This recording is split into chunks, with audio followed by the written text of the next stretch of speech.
ലോകത്തിൻ വെളിച്ചം യേശു, ത്യാഗത്തിൻ പ്രഭയും യേശു.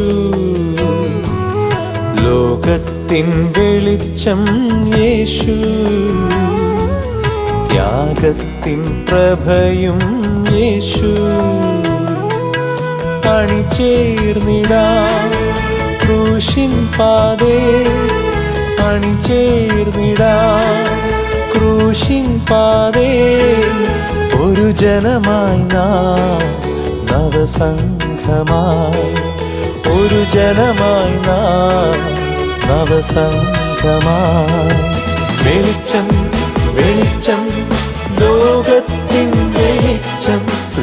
ദൈവത്തിൻ്റെ മഹത്വമുണ്ടാകട്ടെ.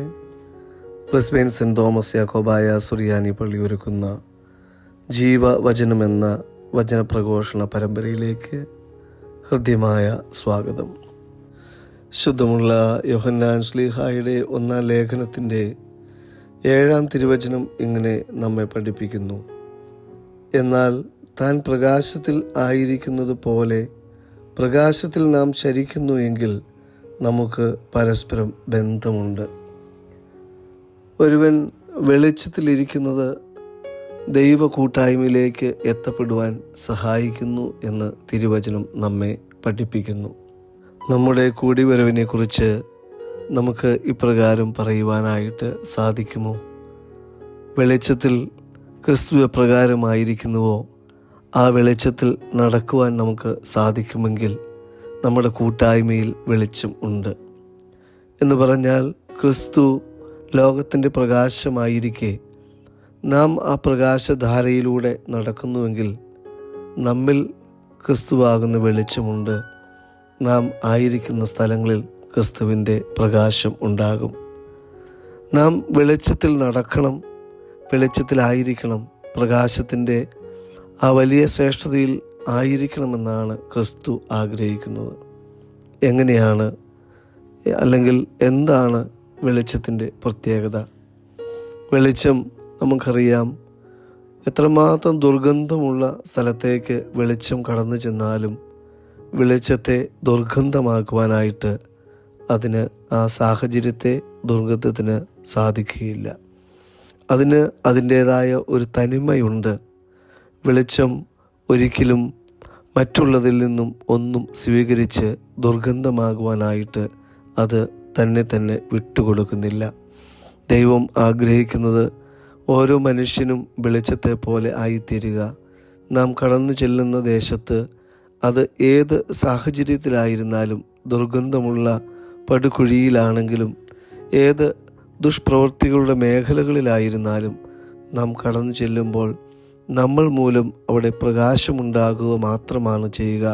നമ്മുടെ പ്രകാശം, നമ്മുടെ ശ്രേഷ്ഠത മറ്റുള്ളവർക്ക് പകർന്ന് കൊടുക്കുകയും എന്നാൽ അവിടെയുള്ള ദുഷ്ടത നമ്മളിലേക്ക് എടുക്കാതിരിക്കുകയും ചെയ്യുന്നു എന്നുള്ളതാണ് വെളിച്ചം നൽകുന്ന ഒന്നാമത്തെ പ്രത്യേകത. രണ്ടാമത്തേത്, വെളിച്ചം പകർന്നാലും അത് ഒരിക്കലും കുറഞ്ഞു പോകുകയില്ല. അത് എപ്രകാരമായിരുന്നുവോ അതപ്രകാരം തന്നെ വെളിച്ചം നിലനിന്ന് പോകുകയാണ്. നമുക്കറിയാം, ഒരു മെഴുകുതിരി മറ്റൊരു മെഴുകുതിരി കത്തിക്കുവാനായിട്ട്, അത് കത്തിയിരിക്കുന്നത് മറ്റുള്ളതിനെ കത്തിക്കുവാനായിട്ട് ഉപയോഗിച്ചാലും ആദ്യം കത്തിയിരുന്ന തിരിയുടെ വെളിച്ചത്തിൽ ഒരു കുറവും അതുമൂലം ഉണ്ടാകുന്നില്ല. അല്ലെങ്കിൽ അതിലൂടെ അനേക തിരികൾ കത്തിക്കപ്പെട്ടാലും അത് പകർന്നു വന്നതായ അതിൻ്റെ ആദ്യ വെളിച്ചം അത് നിലനിർത്തിക്കൊണ്ട് തന്നെ അത് മറ്റുള്ളതിനെ പകർത്തുന്നു. ദൈവം നമ്മിൽ നിന്നും ആഗ്രഹിക്കുന്നതും ഇത് തന്നെയാണ്. നാം പ്രകാശത്തിൽ ആയിരിക്കുക, ദൈവത്തിൻ്റെ ആ ശ്രേഷ്ഠതയിൽ നിലനിൽക്കുക. അപ്പോൾ അത് മറ്റുള്ളവർക്ക് പകർന്നു കൊടുക്കുമ്പോഴും നമ്മിലെ വെളിച്ചത്തിന് ഒരു കുറവും വരാതിരിക്കുന്നു. നമ്മുടെ തനിമയെ ദൈവത്തിൽ തന്നെ നിലനിർത്തിക്കൊണ്ട് മറ്റുള്ളവരെ പ്രകാശിപ്പിക്കുവാൻ തക്കവണ്ണം നമുക്ക് നമ്മെ തന്നെ സമർപ്പിക്കാം. മൂന്നാമതായി, വെളിച്ചം ഇരുളിനെ ഇല്ലായ്മ ചെയ്യുന്നു. എപ്പോഴും നമുക്കറിയാം, വെളിച്ചം കടന്നു ചെല്ലുമ്പോൾ ഇരുള് അപ്രത്യക്ഷമാവുകയാണ്. ഇരുളിന് സ്വയമേവ നിലനിൽക്കുവാനുള്ള സാധ്യതകൾ ഇല്ല. വെളിച്ചമില്ലാത്ത സ്ഥലങ്ങളിലാണ് ഇരുളിന് സാധ്യതയുള്ളൂ. വെളിച്ചം കടന്നു ചെല്ലുന്ന സ്ഥലങ്ങളിൽ ഇരുളിന് സാധ്യതകളില്ല. അന്ധകാരത്തിൻ്റെ അവസ്ഥ വെളിച്ചം നഷ്ടപ്പെടുന്ന മേഖലകളിലാണെന്നുള്ള ബോധ്യം നമ്മൾ എപ്പോഴും ഉയർത്തുകയും നാം വെളിച്ചമായിരിക്കുകയും നാം കടന്നു ചെല്ലുന്ന സ്ഥലത്തിൽ എപ്രകാരമുള്ള അന്ധകാരമാണോ കുടികൊള്ളുന്നത് അതിനെ പൂർണ്ണമായും നീക്കിക്കളയുവാനും വലിയ വെളിച്ചത്തിൻ്റെ അനുഭവത്തിലേക്ക് ആ ദേശത്തെ, ആ ഇടത്തെ കൊണ്ടുവരുവാനും നമുക്ക് സാധിക്കണം. യേശു ജീവിച്ചതായ സാഹചര്യങ്ങളിലൊക്കെയും അനേക മലീമസമായിരിക്കുന്ന കാഴ്ചപ്പാടുകളുള്ള മനുഷ്യരുണ്ടായിരുന്നു. അനേക ദുസ്സഹമായ സാഹചര്യങ്ങളുണ്ടായിരുന്നു. പക്ഷേ അതിനൊന്നും ക്രിസ്തുവിനെ മലിനമാക്കാനായിട്ട് സാധിച്ചില്ല. ക്രിസ്തു പകർന്ന സുവിശേഷം അത് അനേകർക്ക് വെളിച്ചമായി നിലനിൽക്കുവാൻ ഇന്ന് ഇടയാകുകയാണ്.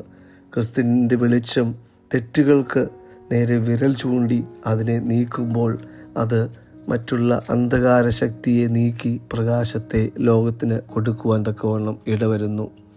ക്രിസ്തു ലോകത്തിന് വെളിച്ചമായത് പ്രധാനമായും 2 രീതികളിലൂടെയാണ്.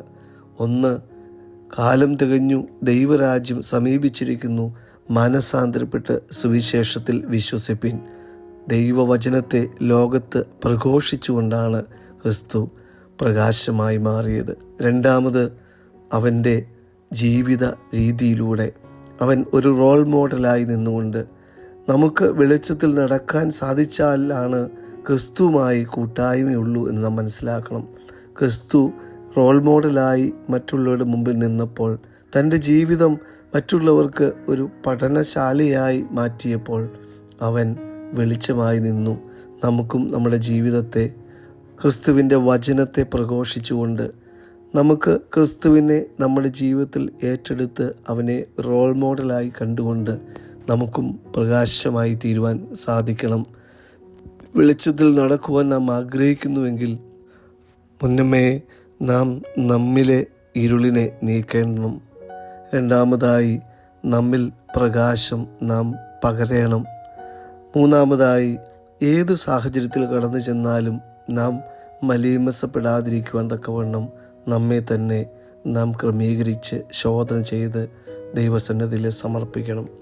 ദൈവത്തിൻ്റെ വചനം യാക്കോബിൻ്റെ ലേഖനം 4:7 ഇങ്ങനെ പഠിപ്പിക്കുന്നു: ആകയാൽ നിങ്ങൾ ദൈവത്തിന് കീഴടങ്ങുവിൻ, പിശാചിനോട് എതിർത്ത് നിൽപ്പിൻ, എന്നാൽ അവൻ നിങ്ങളെ വിട്ട് ഓടിപ്പോകും. ദൈവത്തിൻ്റെ വചനത്തിന് കീഴടങ്ങുമ്പോൾ പിശാച് നമ്മിൽ നിന്നും വിട്ട് ഓടിപ്പോകുവാൻ തക്കവണ്ണം ഇടയാകും. ഫിലിപ്പിയ ലേഖനം 2:5 ഇങ്ങനെ പഠിപ്പിക്കുന്നു: യേശു ക്രിസ്തുവിനുള്ള ഭാവം നമ്മിൽ ഉണ്ടാകട്ടെ.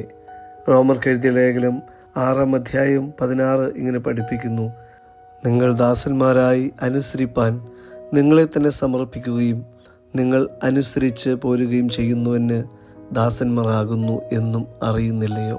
ദൈവത്താൽ അനുഗ്രഹിക്കപ്പെട്ടവരെ, നമുക്ക് കർത്താവ് ആഗ്രഹിച്ചതുപോലെ വെളിച്ചത്തിൽ നടക്കുവാൻ ഈ വചനങ്ങൾ നമ്മെ സഹായിക്കട്ടെ.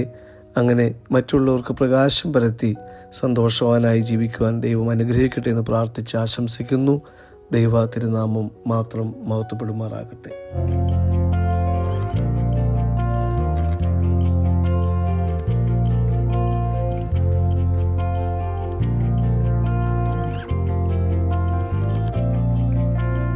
ലോകത്തിൻ വെളിച്ചമായി ഭൂവതിൽ വന്നതാം യേശുവെ കാണട്ടെ ഞാൻ.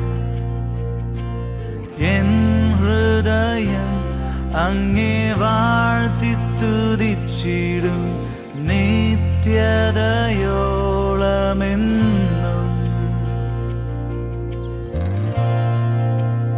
ആരാധിക്കുന്നു ഞാൻ, കുമ്പിടും തൃപ്പാതെ, നീ മാത്രമെൻ ദൈവം എന്നെന്നു.